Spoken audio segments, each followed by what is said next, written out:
I had a problem, I solved it. When you were talking about the breathing example with your nose, it's funny because if you had sat down and said to me, Steve, I've made these like breathing nose strips, Yeah. they are better, they're 20% more durable, they Yeah. expand your nostrils by 20%. It is multiples less compelling than you telling me that story you just said about being a kid, having breathing problems, trying to solve this problem for yourself. Yeah. And it's funny because that story you told versus the sort of rational logical approach or the benefits Yeah. approach is your marketing campaign for the next 5 years on TikTok and Instagram. It's I had a problem, I solved it, I tried everything and Yeah. solved it for myself. There's almost like nothing more compelling and believable. And Yeah. someone will come in and say, I had ADHD, I Yeah. tried energy products, they all made me crash. So I went out and solved this problem for myself. And we're on edge because Yeah. we almost can't argue with it Yeah. at that point, you know? Yeah. So Bezos has this great framework where he talks about missionaries and mercenaries. And so it's kind of like you have the guy who says, okay, I looked at market trends and this is a growing category.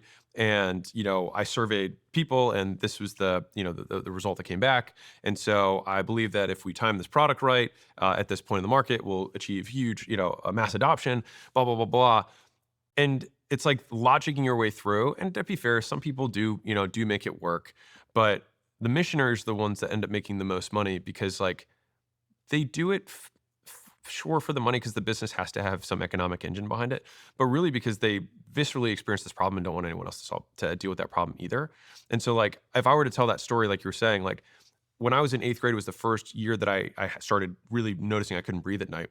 And so I learned how to fall asleep with my hand on my face like this so that my nostril would, so I could fall asleep and my hand would stay. Because there's no actually other, because you can't hold your, because you fall asleep, right? And so if I fall asleep with my hand like this, right, like I'm on the couch, and I fall asleep like that, it keeps my nostril open, and I can fall asleep and it doesn't move.